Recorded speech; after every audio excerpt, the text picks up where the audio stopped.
Сәлем достар, құрметті көрермендер. Біз сіздермен бүгін арнайы подкастқа жиналып отырмыз. Бүгінгі тақырыбымыз Жетісу облысындағы осы жастар арасында, мектеп оқушылар арасында құқық бұзушылықтың алдын алу жұмыстары қалай жүргізіліп жатыр, болашақ жастарымызды қалай тәрбиелеу жұмыстары жүріп жатыр. Осы ойлардың бір тақырыптың төңірегінде бүгін ой өрбітетін боламыз. Бүгін біздің подкастымызда бірнеше қонақтарымыз бар. Сіздермен таныстырып өтсем.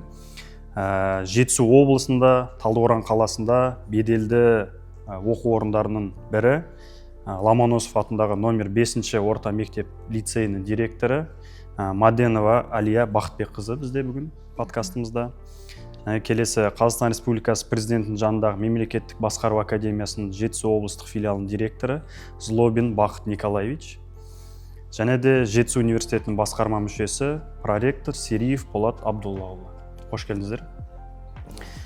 Енді өздеріңіз білесіздер, 2023 жылдан бері өңірімізде осы облыс әкімі Исабаев Бейбіт Өксікбайұлының идеясына сәйкес әдеп құқық жұмыс жөніндегі ментор жобасы іске асырылып келеді. Соңғы жылдары енді барлығымыз әлеуметтік желіден де, ғаламтордан да көріп жүрген шығармыз.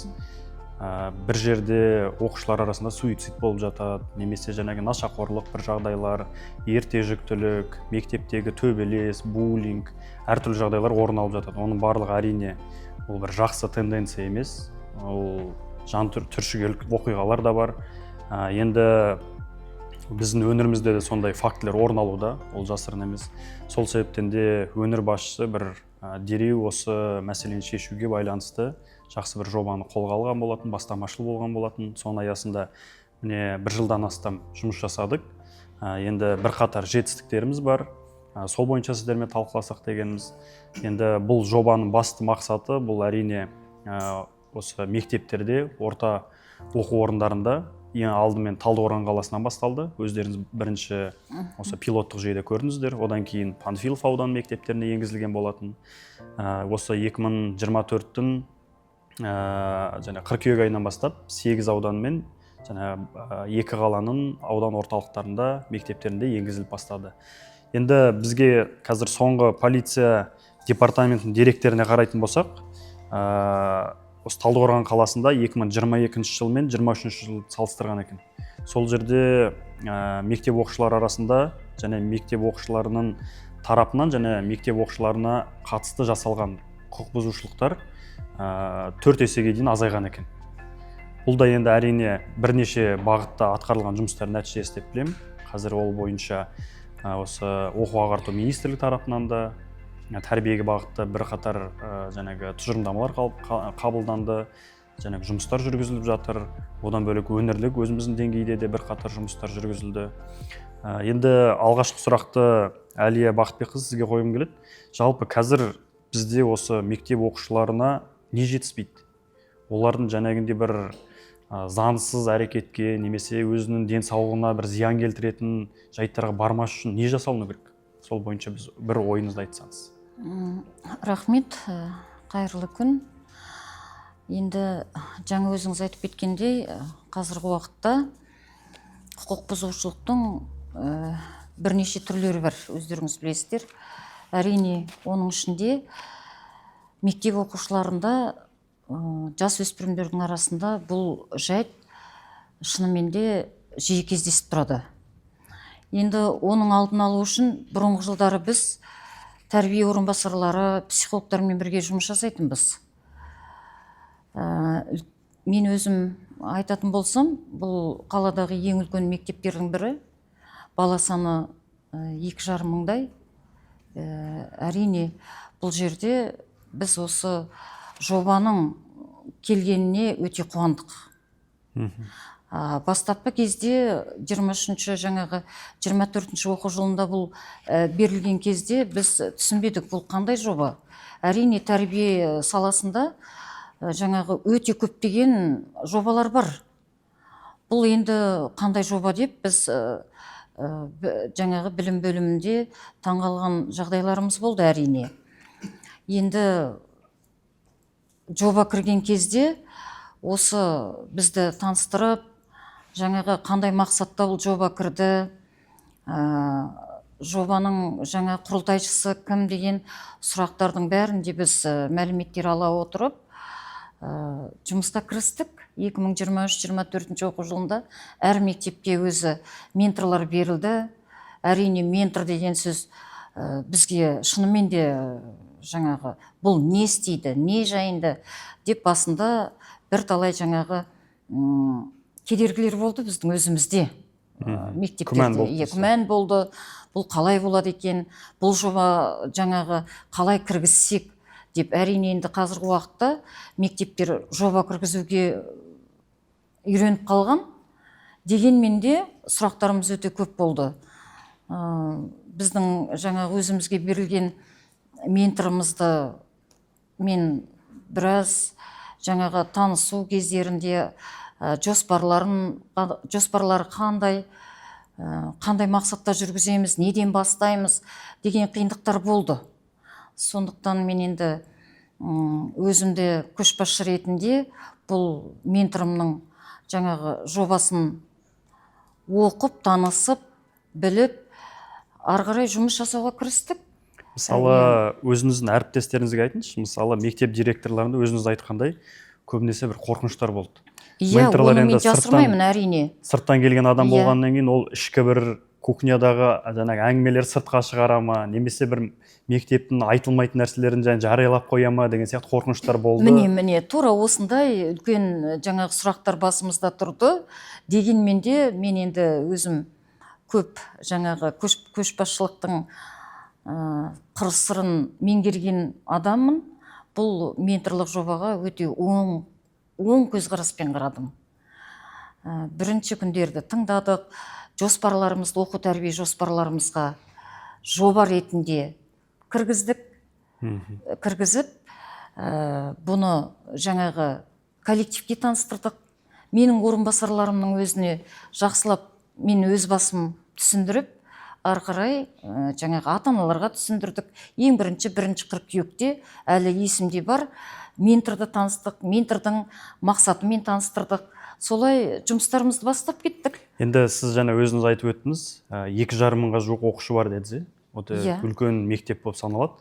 Мысалы, сол жерде енді түрлі жағдайлар болады ғой. Біреуінің арасында төбелес болуы мүмкін, кикілжің болуы мүмкін, әртүрлі жағдайлар болады.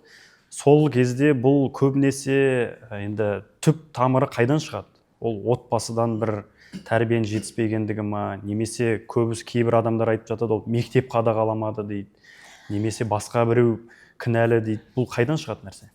Енді бұл жерде бұл құқық бұзушылықты біз бір мектептен шығады, немесе отбасынан шығады деп айту өте қиын қазіргі уақытта.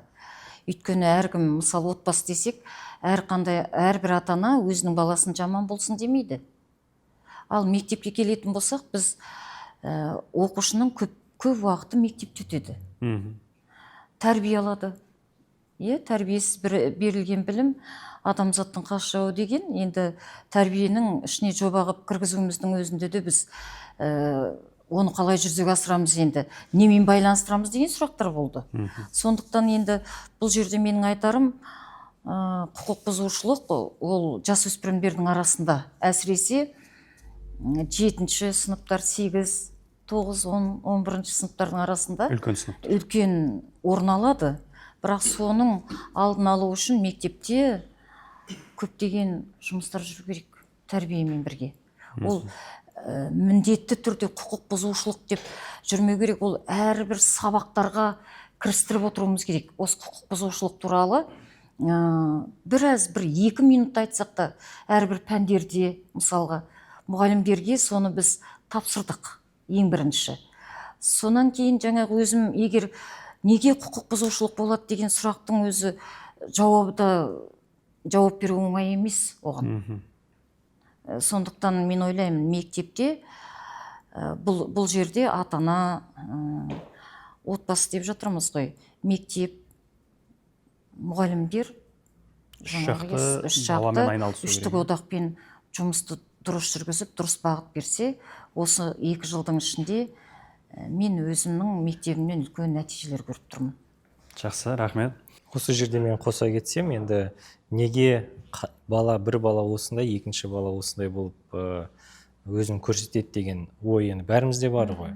Бірақ бәріміз де білеміз, әрбір балаға әсер ететін факторлар, ол ең біріншіден ішкі факторлар, екінші сыртқы факторлар. Және де қазір осындай цифрлық әлемде тағы бір фактор қосылып отыр. Цифрлық сауаттылық.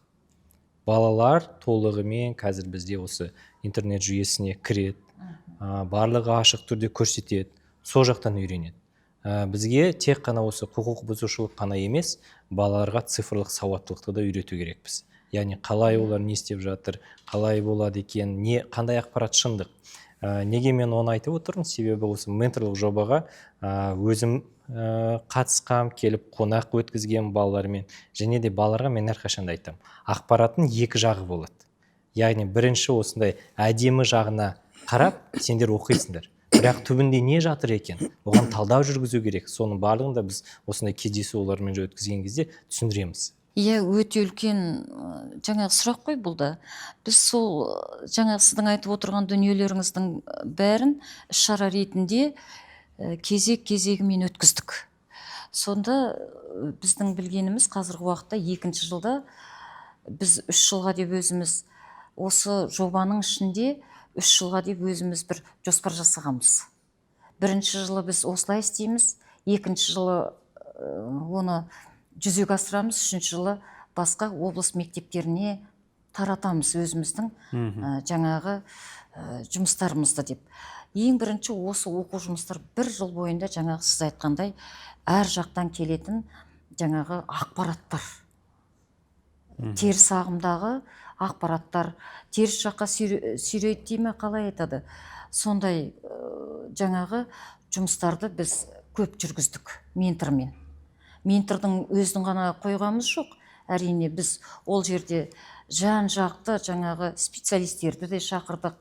Бір қайтара жаңағы мектептің өзінде 2,5 мың бала болса, оның жаңағы 4-ші сыныбынан бастап жүргізу оңайға тимейді ондай. Легімен жұмыстарды өте көп жүргіздік 1-ші жылда.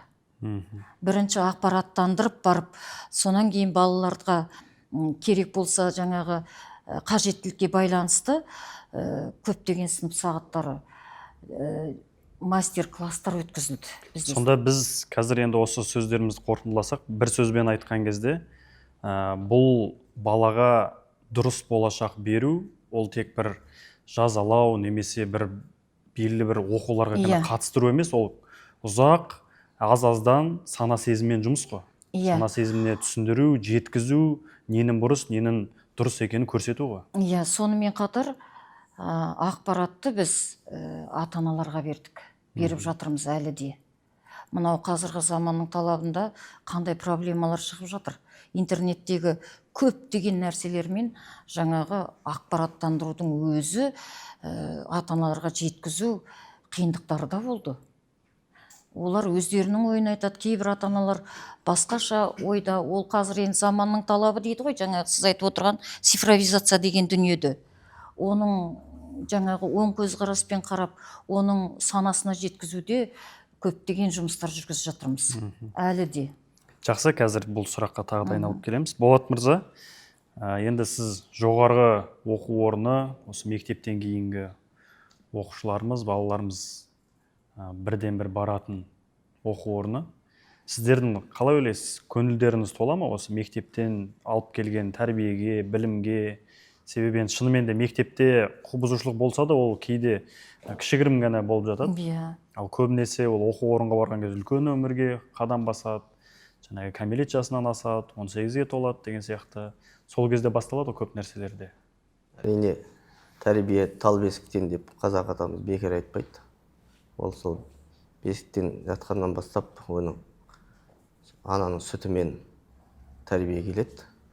Ол жерде бұл тәрбиені қараған кезде тек қана отбасында бірінші мәселе отбасының ата-ананың жауапкершілігі бірінші кезекте болу керек.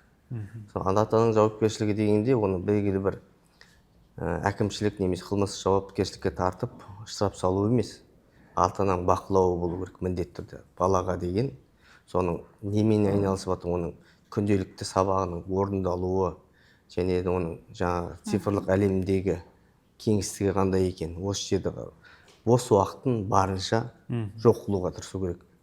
Қосымша тілдік сауаттылықты арттыру, құқықтық сауаттылықты арттыру, цифрлық сауаттылықты арттыру жағынан мән беру керек. Осы мәселе.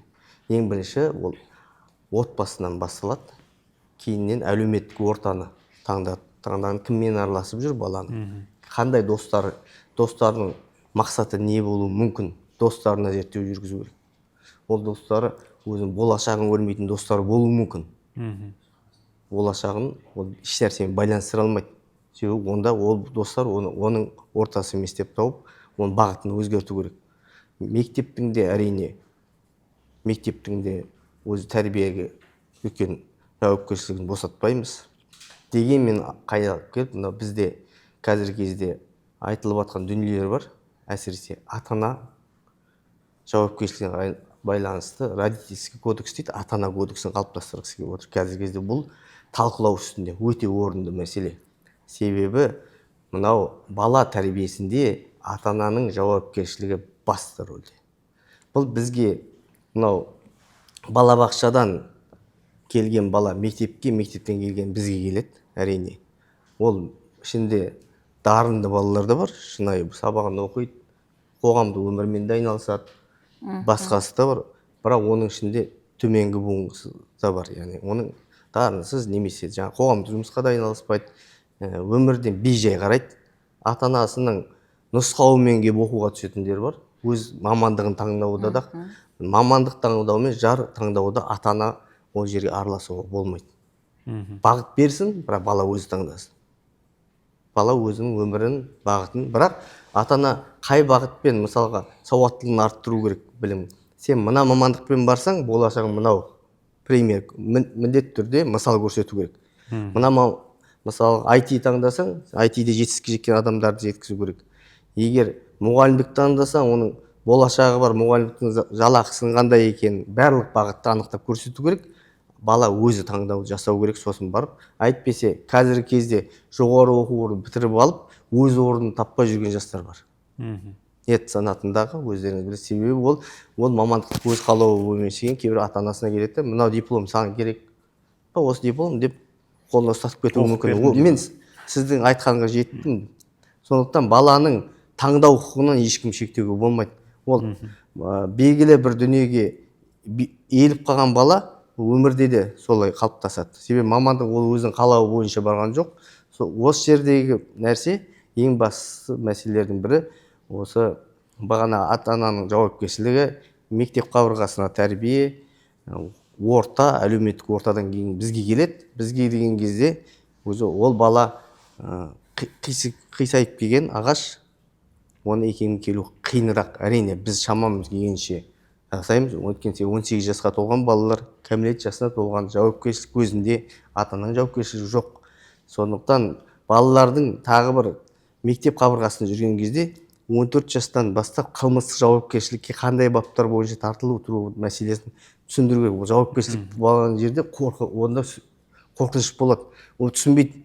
14 жаста мен субъектісі болып табылмауы мүмкін деп ойлайды да. Құқық қорғау органдарымен кездесу жасау керек. Әсіресе мына менторларға сол бағыттағы жұмыстарды сен мынадай ішімдік ішіп айдасаң, қылмысты, мысалы, машинаны айдап рөлге отырсаң жауапкершілікке тартыласың. Немесе мынау осындай жаңа буллинг жасасаң, адамның ар-намысына кір келтірсең, ол бойынша жауапкершіліктер ол 16 жастан кейін тартылады. 16 жастағылар қазір 11 класста оқиды. 14 жастағылар 8-9 класста оқиды, мысалы, 8 класста.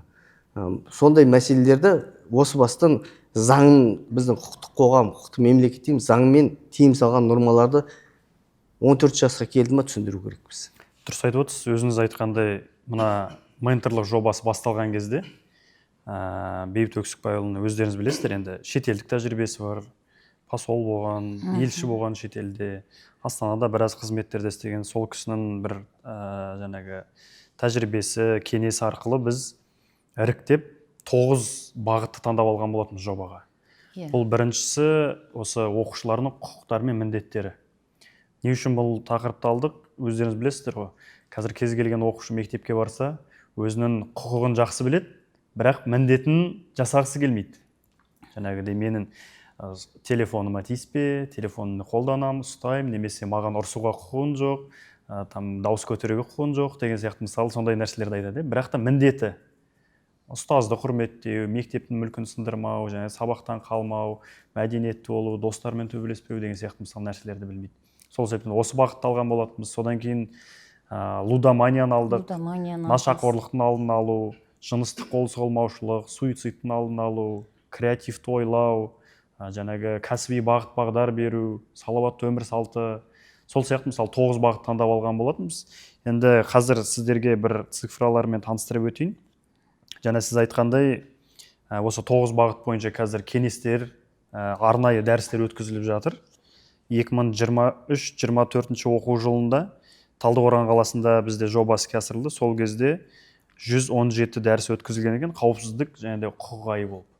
Жаңағыдей полиция департаменті, содан кейін денсаулық сақтау басқармасының жаңағы мамандар бар, психологтар, сосын теологтарымыз бар, сол кісілердің өткізген нелері бар. Және де биыл 2024-25 оқу жылы қазір қазан-желтоқсан айлары қауіпсіздік айлары болды. 111 мектепте 20.486 оқушының қатысымен 356 дәріс өткен екен. Және өздеріңіз айтып отырғандай, бұл ең бірінші заңды жазасы, қандай оның болашаққа зияны бар, және де өзіне қандай зиян екендігін осы менторларымыз түсіндіріп жатыр.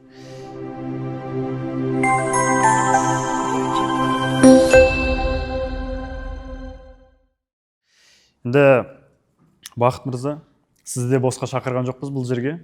Енді сіздердің бізге берген бір тәжірибелеріңіз өте жақсы болды. Себебі осы президент жанындағы академияның біз несін білеміз? Жобалық менеджментін білеміз.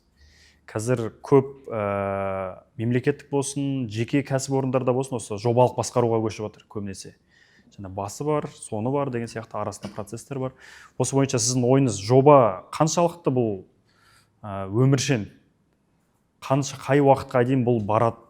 Немесе біз бұл жобаны дұрыс енгізіп, бір 5 жылдың ішінде құқық бұзушылықтың алдын алып тастаймыз ба? Немесе ол бір уақытта тоқтай ма? Немесе ол ұзақ мерзімді жүргізілетін процесс пе?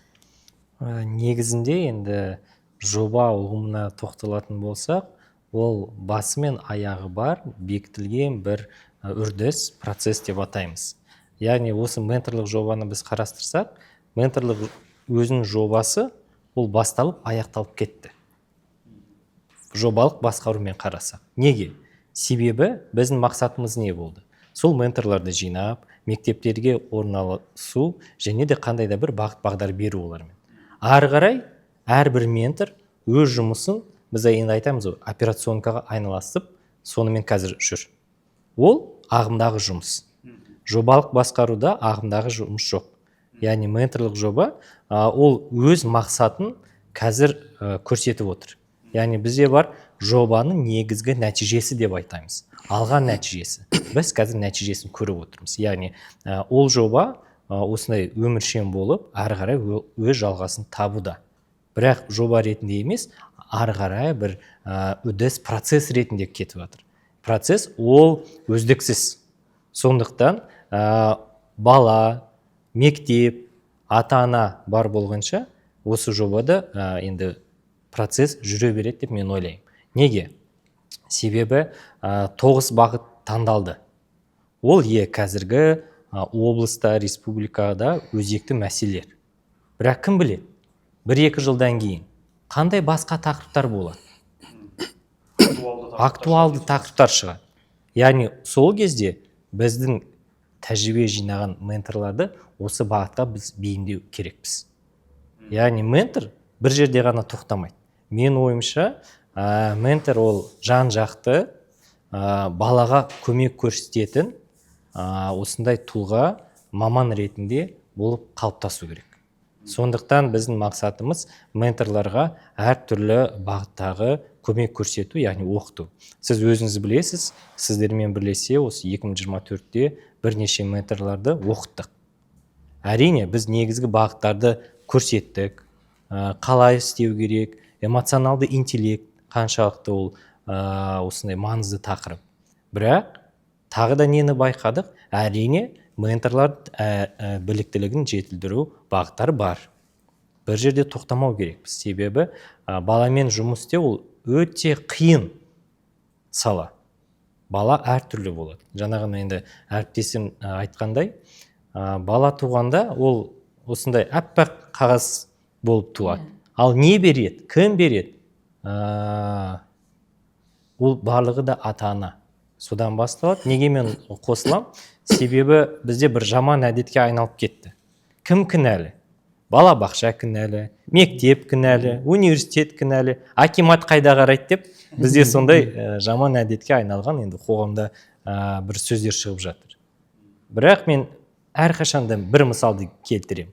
Біз қаншалықты балаға тәрбие берсек те, ол кімге қарайды? Ол қасындағы жүрген ата-анасына қарайды. Қандай мысал? Біз мектепте нені оқытамыз? Тазалықты сақтау керекпіз. Қоқысты тастамау керекпіз жерге. Барып оны арнайы жерге тастау керекпіз. Біз оны сөзбен ғана айтамыз. Бірақ ол үйге келгенде, мысалы, ата-анасы алады да сол тастай салады жерге. Қалай ойлайсыздар? Бала қай жерден тәрбие алады? Сол біз айтып, немесе көрген, ата-анасы көрген істейме? Әрине, ата-анасын көрген істейді. Сондықтан осы жерде жақсы айтылды. Жауапкершілік әрбір білім деңгейінде де бар, бірақ ата-анада да ол болу керек.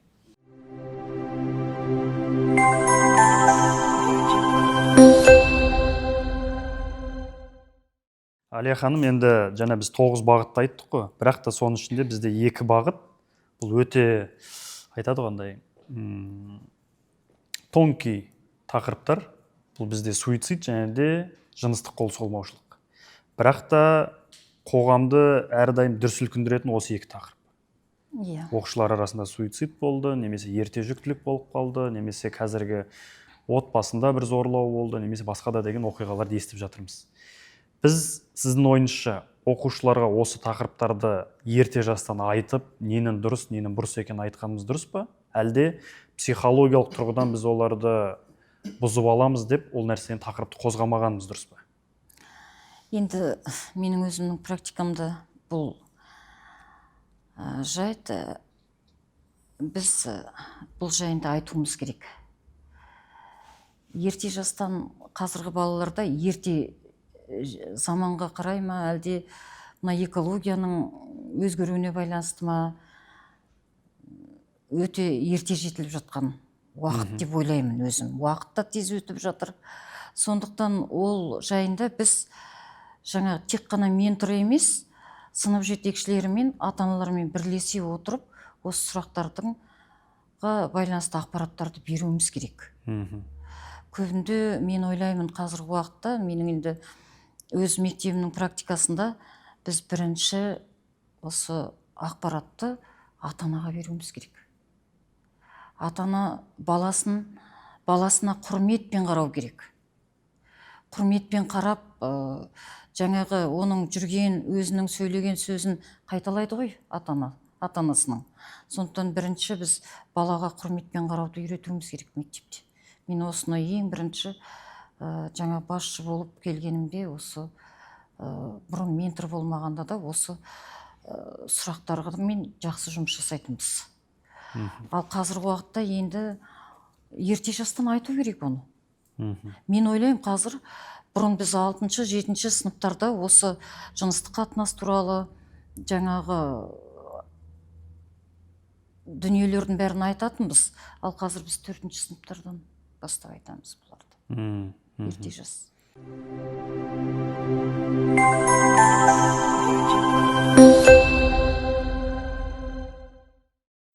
Жалпы осы сәтті пайдаланып, мен мектеп оқушыларына бір ақпарат айтқым келеді. Егерде сізді достарыңыз, немесе ұстаздарыңыз, отбасы, ата-аналарыңызбен қарым-қатынастарыңыз дұрыс болмай жүрсе, егерде әлеуметтік желі, ғаламтор арқылы біреу кибербуллинг жасаған болса, немесе бір адамдардың тарапынан буллинг көрсетілген болса, қорқыту, үркіту, ақша талап ету, немесе болашақ мамандықты, жоғары оқу орнын қалай таңдаймын, өмірде өз жолымды қалай табамын, және тағы да басқа өзекті мәселелер бойынша ойларыңыз, сұрақтарыңыз болған жағдайда біздің әр мектептегі менторларыңызға келсеңіздер болады.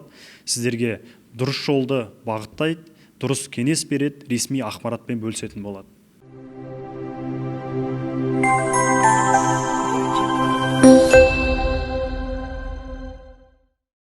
Болат мырза, жаңа біз айттық, бұл жерде жобаның бір бағыты бұл кәсіби бағыт бағдар беру. Сіздер енді как университет ретінде осы оқушылардан, жалпы менторлардан қандай жұмыс күтесіздер? Қалай бағыт бағдар берген дұрыс? Қазір себебі биыл мемлекет басшысы қарапайым жұмысшыларды қолдау мақсатында арнайы жыл жариялап отыр ғой, жұмысшы мамандықтар жылы деп. Біз балаларымызға қандай ақпаратты беруіміз керек, қандай оқу орындарын таңдау керек, немесе шетелге кетіп оқыған дұрыс па, немесе өңірлік оқу орындары дұрыс па, немесе елордаға барған дұрыс па. Сосын көп жағдайда біз кәсіби бағыт бағдар бергенде шектелетініміз бір оқу орындарынан келеді, бір сыныптарға кіріп өздерінің жаңағы бір флайерларын таратады да кетеді. Қандай формат қазір заманауи? Қалай біз оқушыларды қызықтыруымыз керек? Енді оқу орындарда қазір жаңа жүйеге көшті ғой. Қаншалықты оқушы барады, абитуриент, соншалықты жаңағы қаражат келеді деген сияқты. Осы бағытта ойыңызды айтсаңыз. Әрине, бұл кәсіби бағдар жұмысы мектеп қабырғасында болғаны дұрыс. Себебі бұл біздің мысалы Жетісу университетінде қазір министрліктің талабымен мамандығым болашағым деген үлкен жобаны білім басқармасымен біріккен түрде жұмыс жасап жатқан жағдайымыз бар.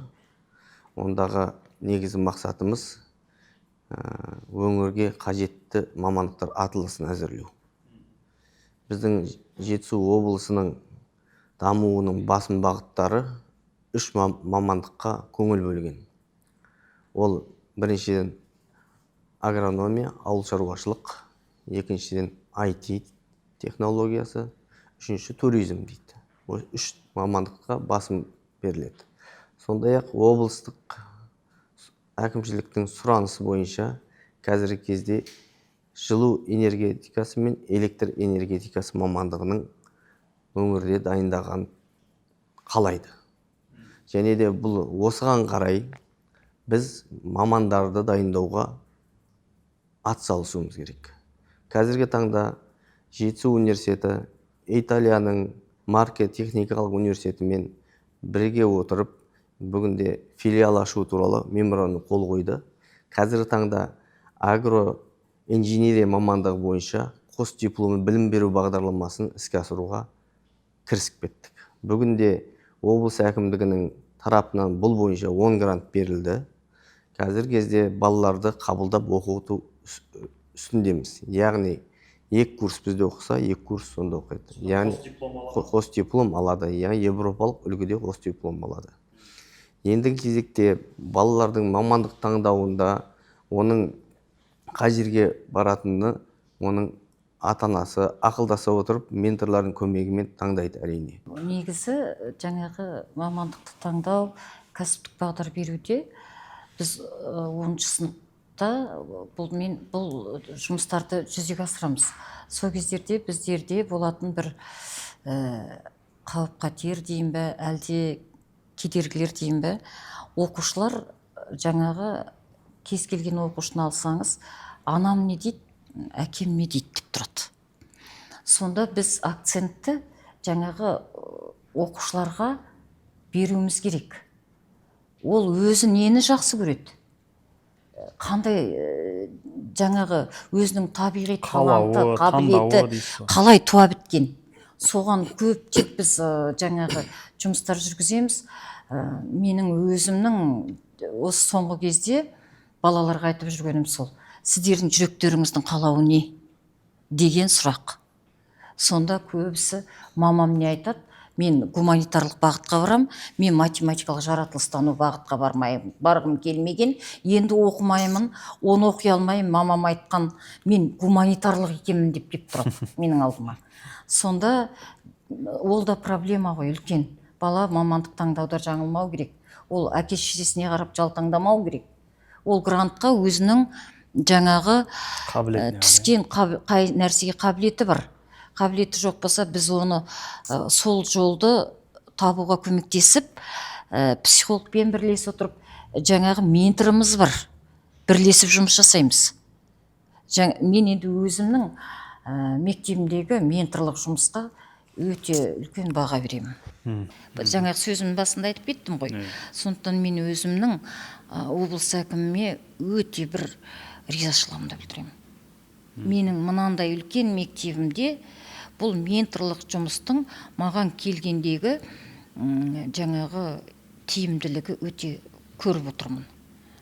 Тағы бір мәселе мына менторларға қатысты енді. Бұл енді облыста, Жетісу облысында басталған идея, бұл енді теңдесі жоқ жұмыс, жоба деп ойлаймын.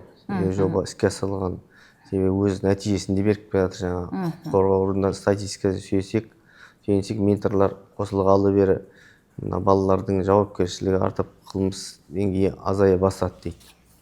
Бұл енді менторлардың жүйелі түрде оқытылып, сауаттылығын арттыру, біліктілігін арттыру қажет. Және де осы жерде біз менторларды сөйтіп қоймай, бұл менторлардың мүмкіндігінше жалақысы мәселесінде жаңа ынталандыру тетіктерінде қарауымыз керек.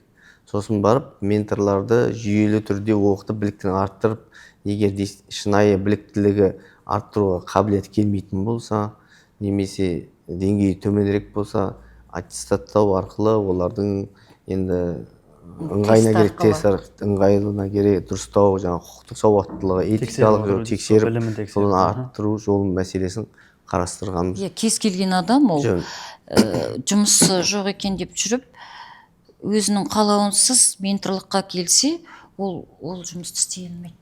Өте дұрыс айтасыз. Оны да біз көрдік. Өте оларды іріктеу кезінде, мынау мен жаңағы айтып кетем, тағы да құқықтық сауаттылыққа, заңдарды оқуға, өзінің құқықтарын, азаматтық кодекстарды барлығын жан-жақты білу керек деп өзім сондай бір тұжырым өзіме жасадым. Мен енді осы жоба басталғалы бері 1,5 жылға жуық уақыт болды ма, ментор болам деген бір мыңдаған жуық адамды көрдім. Қазір енді былай сөйлескен кезде андай адамдарды бірден танимын да, қолынан келе ме, келмей ме.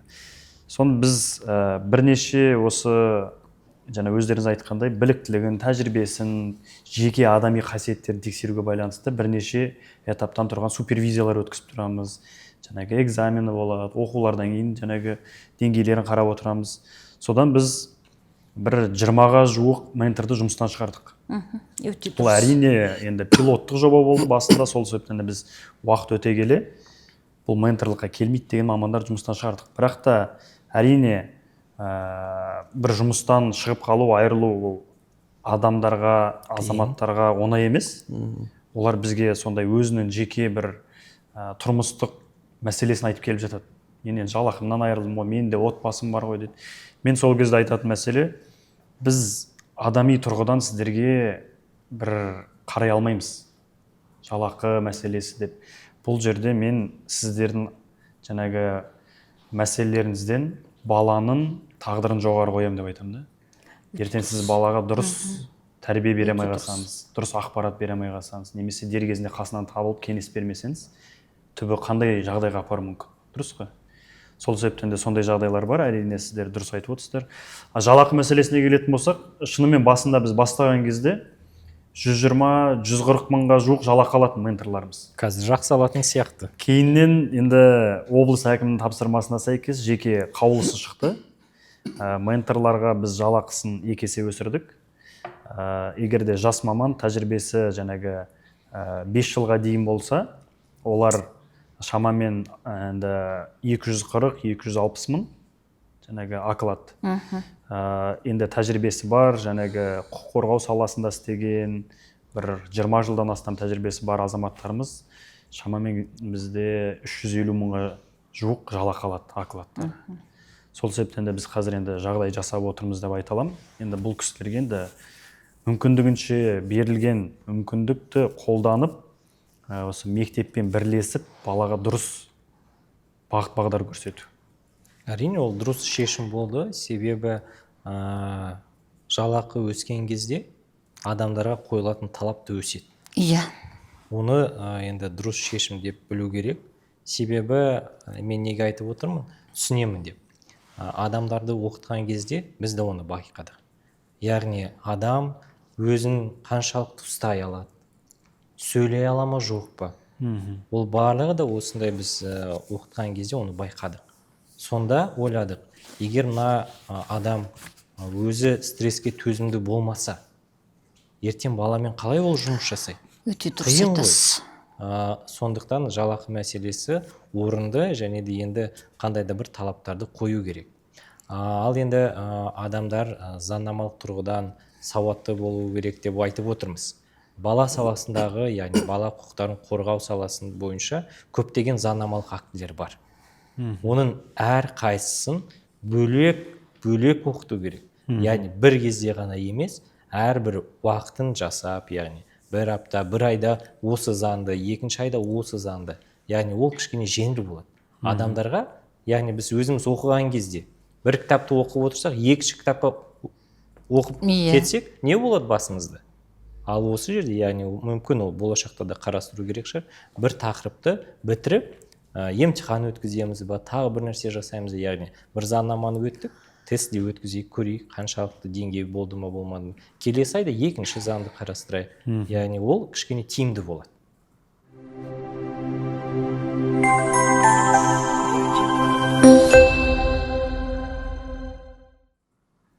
Енді мен осы бір сәтті пайдаланып, біздің ата-аналарымызға, жалпы қоғам өкілдеріне бір ақпарат айтқым келеді. Себебі бұл жоба, енді көптеген жобаларды көріппіз ғой, басталып, соңы бар ма, жоқ па, бітіп, немесе бір қаражат мақсатсыз жұмсалып жатқан кездер бар. Бірақ та бұл жобаның бір фишкасы деп те айтсақ болады. Біз оқушының тағдырына, болашағына бір шындап қарайтынымыздың дәлелі бұл облыс әкімі өзі бастап оқушыларға арнайы дәріс өткізді. Не дұрыс, болашақ туралы, жаңа қоғамдағы өзгерістер болып жатқан туралы. Одан бөлек бізде облыс прокуроры, полиция департаментінің басшысы, Бақыт мырзаның өзі бірнеше рет бізде жаңағы қонақ дәріс өткізді. Одан бөлек басқарма басшылары, әкімдер әртүрлі деңгейдегі, бізден Астана қаласынан ғылым және жоғары білім министрі Саясат Нұрбек мырза келіп өткізді. Сол сияқты сенат, мәжіліс депутаттары барлығы келген сайын біз қолқа саламыз. Әртүрлі мектепке барып, бізге қонақ дәріс өткізіп беріңіздер деп. Себебі бұның бәрі біз балаларға жарқын болашақтың бар екенін көрсеткіміз келеді. Олар егерде бір жаман жолға кетпей, дұрыс жолға барып, оқып, көріп, алға тек жылжыса, жоғары бір жетістіктерге, белестерге жете алатынын көрсеткіміз келіп жүр. Былтырғы жылғы бір нәтижелерге көз жүгіртсек, 2023-24 оқу жылында бізде оқушылардың қызығушылығы жалпы осы кеңес алуға артқан екен. 641 бала Талдықорған қаласының өзінде ғана жеке кеңеске келген. Оның ішінде ұл балалармен 99, қыз балалармен 98 жиналыс өткен арнайы. Зорлық зомбылық бойынша 58, буллинг, кибербуллинг бойынша 157, құқық бұзушылық бойынша 150, одан бөлек ерте жүктілік бойынша 34, төтенше жағдай кезіндегі іс-әрекет бойынша 71, сосын сонымен қатар есепте тұрған балалар бойынша 25 баламен жұмыс жүргізілген. Бұл енді бастапқы көрсеткіштеріміз, оқушылар ақырындап жаңағы сенім артып, ішіндегі ешкімге айта алмай жүрген ақпараттарын айтып, көбірек кішкене мектепке, менторларымызға былайынан сенім артып келе жатыр. Бұл оқушыларға да, егерде біздің подкастымызды көріп отырсаңыздар, бұл жердегі ақпараттың барлығы ешқай жерде таратылмайды. Өздеріңізді естіп көріп жүрген шығарсыздар. 1,5 жыл ішінде бір баланың ақпараты ешқай жерге шыққан жоқ. мынандай ақпарат айтыпты немесе мынандай жағдай орын алыпты деп барлығы әрине қатаң жаңағы конфиденциально дейді ғой бізде. Сонымен арнайы психологтардың, мамандардың қатысуымен осы мәселелер шешіліп келе жатыр.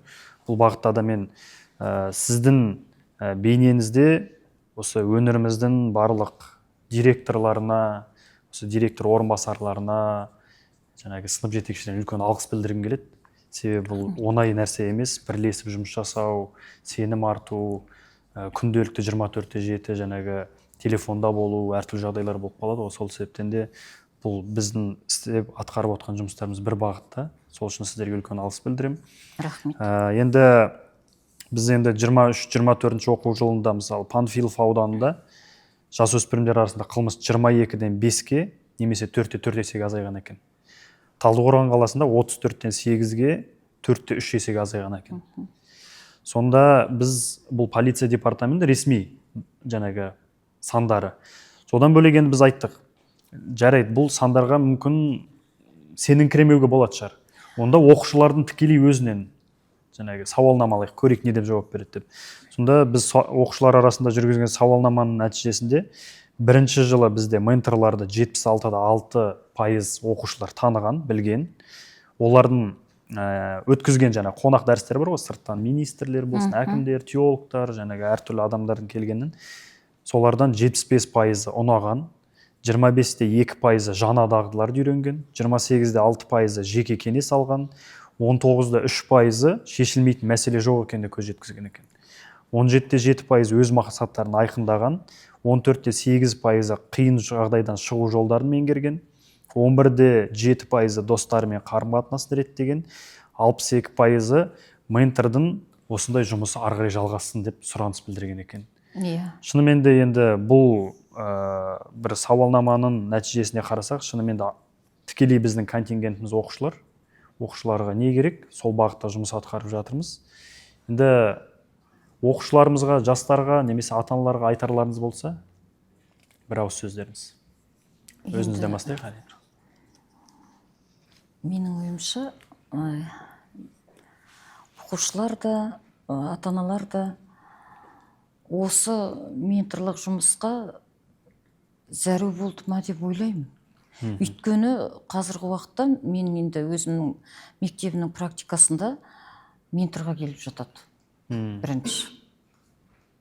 Міне, көмекке Шыңғыс жаңағы Сабуров бар ма? Ол кісінің телефоны алмай қалса ертеңінде жазылып, психологқа жүгіріп барып, маған келіп, сондай қажеттілік бар. Сондықтан мен енді ата-аналар атынан да, өзімнің оқушыларымның атынан да бұл менторлық жаңағы жобаға өте риза. Басқа айтарым жоқ. Қазір біз көптеген IT саласындағы, мысалы, ЕКО жобалар, анау жобалар, мынау жобаларда жүйелеп кіргізіп жатырмыз. Енді соның арқасында деп ойлаймын, ата-аналарымызда өте көп сұрақтар жоқ. Оқушыларымыз құқық бұзушылықта енді ешқай жерде учетта тұрған жоқ. Мектепшілікте де өте көп балаларымыз жоқ. Деген мен алдыңғы жылдармен салыстырғандағыдан өте алшақ жаңағы өзгерістер бар. Ол енді менің орынбасарларым, менің мектебімдегі сынып жетекшілері, әрбір ұстаздардың оң көзқарасы, бірлесіп жұмыс жасау жаңағы айтқаным. Сонан кейін бір рахметімді айтатыным, полиция департаменті де осы менторлармен бірігіп жұмыс жасайды. Өте көп жұмыстар жасайды ол кісілерде. Күні-түні демейді. Сондықтан полиция департаментіне де жаңағы рахметім өте үлкен. Енді өміршеңдігі бар жоба. Жақсы, рахмет. Енді мынау ата-аналарға, оқушыларға жалпы айтарым, ата-аналар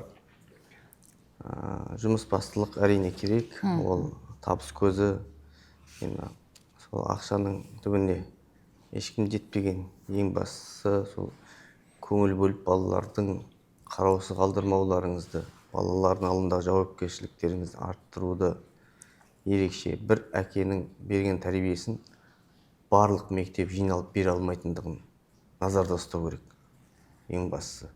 Сондықтан осы мәселеде ата-ана жауапкершілікпен бұл дүниеге әкелдіңіз ба баланы? Баланың тағдыры бірінші сізде. Жақсы, рахмет.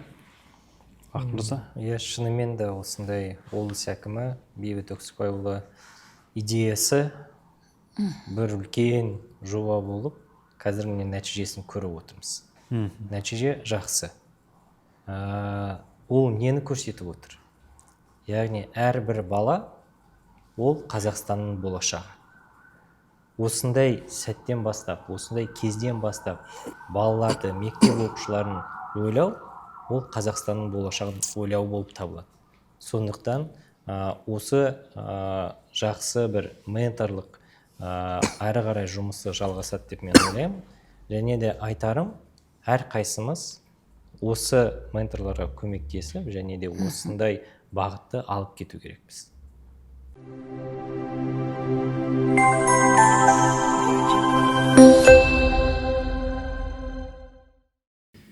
Құрметті оқушылар, сіздер бұл әлемде, бұл өмірде жалғыз емессіздер. Егер де өмірде сіздерде қандай да бір қиындықтар, шыға алмайтын жол бар деп ойласаңыздар, немесе шешілмейтін түйін бар деп есептесеңіздер, барлық кез келген өзекті, актуалды сұрақтарыңыз бойынша, ойларыңыз бойынша өздеріңіздің мектептегі менторларыңызға келе аласыздар.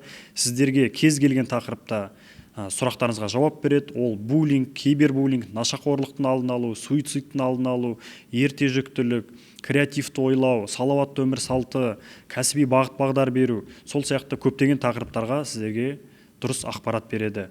Сіздің болашағыңыз өзіңіздің қолыңызда. Сол себептен де ақпаратты дұрыс жерден алыңыздар.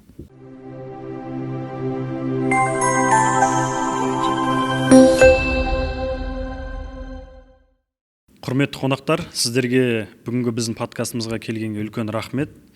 Енді біз осы подкастымызды ары қарай жүйелі түрде жалғастыратын боламыз. Сіздерге қандай тақырыптар қызықты, осы видеоның астына жазып кетсеңіздер болады. Сол тақырыптарға қандай спикерлерді көргілеріңіз келеді, сол бойынша да жазсаңыздар болады. Біз қызықты әрі сапалы сіздерге контент ұсынуда жұмыс жасайтын боламыз.